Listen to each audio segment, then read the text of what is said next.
சென்னை கண்ணகி நகரை சேர்ந்த நிஷாந்தி என்பவரின் குழந்தையை கடத்திய தீபா என்ற பெண்ணை ஈரோட்டில் போலீசார் கைது செய்திருக்கிறார்கள். விவரங்களோடு செய்தியாளர் ஜெய்சங்கர் இணைகிறார். ஜெய்சங்கர், அவர் பிடிபட்டது எப்படி? விவரம் என்ன? சென்னை கண்ணகி நகரை சேர்ந்த நிஷாந்தி, இவர் கணவர் ஆரோக்கியதாஸ். இவங்களுக்கு 1.5 மாத ஆண் குழந்தை உள்ளது. இந்த குழந்தையை இந்த பெண் தீபா என்பவர் குறிப்பாக கடத்தி சென்றுள்ளார். அதாவது நிஷாந்தியிடம் இவர் 1000 ரூபாய் பணம் தருகிறேன், குழந்தைக்கு ஊட்டச்சத்து எல்லா பொருட்கள் எல்லாம் வாங்கி தருகிறேன் என கூறி கண்ணகி நகரிலிருந்து ஆட்டோ பிடித்து ஸ்ரீநகர் வரைக்கும் கொண்டு சென்று அங்கு அந்த பெண் ஏமாந்த நேரம் பார்த்து அந்த குழந்தையை அவர் பறித்து சென்றார். இந்த நிலையில் போலீசார் கண்ணகி நகர் போலீசார் தொடர்ந்து சிசிடிவி கேமராக்கள் எல்லாம் ஆய்வு செய்து அந்த பெண்ணை உறுதி செய்தனர். அந்த தீபா என்ற பெண் என்பது உறுதி செய்தனர்.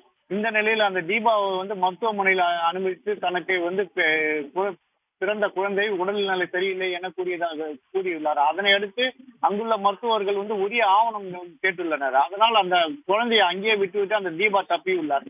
இதனை அடுத்து அந்த கண்ணகி நகர் போலீசார் அங்கிருந்த தகவலின்படி அந்த தீபாவின் கணவர் அரியை மட்டும் முதலில் பிடித்தனர். அரியை பிடித்து விசாரித்த போது அந்த பெண் கணவனிடமே நாடகம் ஆடிய விவரங்கள் தெரிய வந்தது. இதனால் அந்த செல்போனும் சுவிட்ச் ஆனதால் தொடர்ந்து 2 நாளாக அந்த குழந்தையை மட்டும் மீட்டு அந்த நிஷாந்தியிடம் ஒப்படைத்தனர். நேற்று முன்தினம் ஒப்படைத்தனர். இதனால் குழந்தையின் தாய் மகிழ்ச்சி அடைந்த நிலையில் போலீசார் அந்த கடத்தல் பெண்மணியை தேடி தொடர்ந்து தேடுதல் வேட்டையில் ஈடுபட்டனர். அவர்கள் செல்போன் சுவிட்ச் ஆகி இருந்ததால் பிடிக்க முடியாத சிக்கல் ஏற்பட்டது. அந்த கணவர் அரி மூலம் தொடர்ந்து அந்த போனை டிராக் செய்து விசாரித்த போது இன்றைக்கு ஈரோட்டில் அது சிக்னல் தெரிந்துள்ளது. இதனால் இந்த கண்ணகி நகர் போலீசார் விரைந்து சென்று ஈரோட்டில் காலை 9 மணி அளவில் கைது செய்துள்ளனர். அவர்களை சென்னைக்கு அழைத்து விசாரணை செய்ய உள்ளனர். இந்த பெண் குறிப்பாக சென்னை கோஷா மருத்துவமனையிலிருந்தே பெண் ஒரு ஆண் குழந்தையை கடத்த வேண்டும் என்ற நோக்கில் சுற்றித் திரிந்துள்ளார். அவர் மேலும் அங்கிருந்து 1.5 மாதமாக இந்த நிஷாந்தியை தொடர்ந்து அங்கு வேவு பார்த்து அந்த பெண்ணை கடத்தியதாகவும் முதல் கட்ட விசாரணையில் தெரிய வந்தது.